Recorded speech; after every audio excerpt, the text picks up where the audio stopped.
Namaste. My name is Balaganapathi Devarakonda. I am a professor of philosophy from University of Delhi in India. I am here with the University of West Indies as a chair of Indology and Gandhian Studies of Indian Council of Cultural Relations.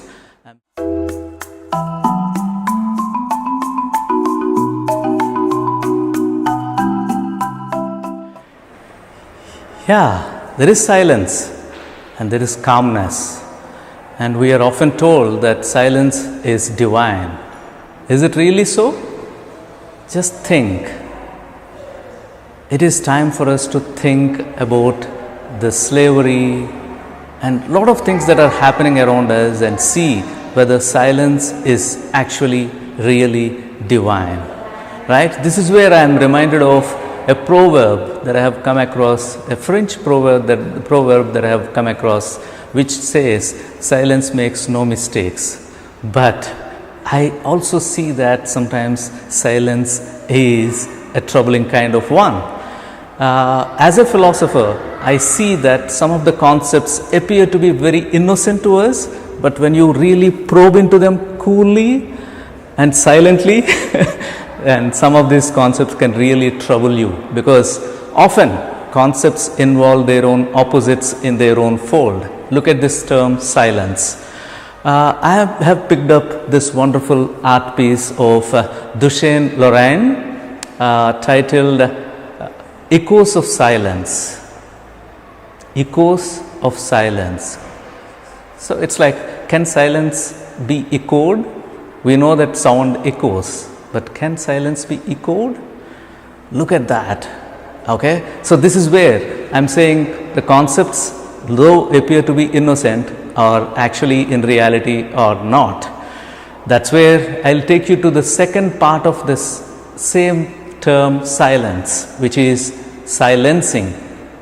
Silence appears to be divine, but look at this silencing, to which we are all at some part of life or the other, in some instance or the other, or subjected to.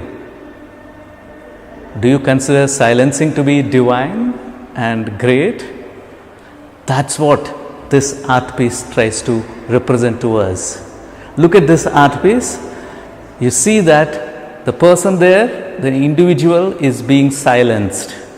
So that's the echo of the silence. When you are being silenced, you are not allowed to say anything, do anything, and know anything. You will see all these three in the picture that is behind me. When you are being silenced, all your rights, right to know, right to do, right to think, all of them are silenced. So that's what is wonderfully represented, captured by this artist. And look at this picture, it's like you are being silenced.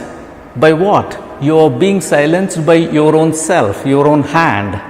See, you are being used to silence yourself is what is being represented here, which is more deep and intricate, which is more troubling. It's not that I am trying to silence you, it is that I am using you to silence yourself. This is what comes out in the post-traumatic slave syndrome that people often talk about, even the artist talks about. So look at this modern slavery's representation in this wonderful art piece. And you are being silenced by your own self, and you are placed behind the bars. And look at these bars. These are not bars of the prison. These are construction bars, which means you are being constructed by the other continuously.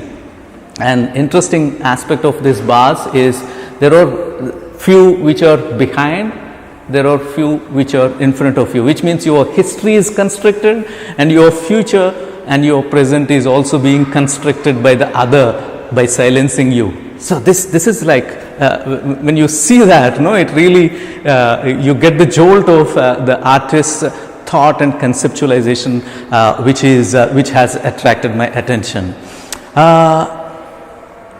Closely look at this art piece. You see eyes there, but the eyes have no vision. So when you are being silenced, your vision is also obstructed, right? you lose the capacity. You have the eyes, but you lose the capacity of seeing, which is being represented in this wonderful art. And this artist, very interestingly, presented two pieces for us. One, both of them named or themed as echoes of silence. This is one aspect of it, which means before, and you have another art piece which can be represented to be after. Look at the second piece of the same series, echoes of the silence. Yeah, have a look at it. Now you find the face to be clear and you find the bars to be behind, okay, which means the history which was constructed by the colonizers is behind the individual. So you can even apply it on any post-colonial society, especially you can apply it on Jamaica and have a look at it and try to understand this wonderful picture that we have in front of us. It says basically the face is clear. You cannot say that it is happy or sad, okay. It is open now, at least it's not being silenced, okay. How do I say that? I say that it is not being silenced because the hand is removed, which means the face is available, and the capacity of being able to speak, which means the mouth is available for talk, okay. So the capacity of being able to speak is given here in this picture.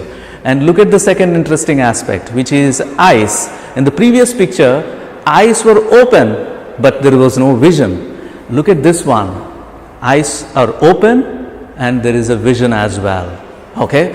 So these two aspects are very important to me, because in philosophy I often stress this particular point, that your epistemology determines your metaphysics. What do I mean by that? Your ways of knowing determine your reality.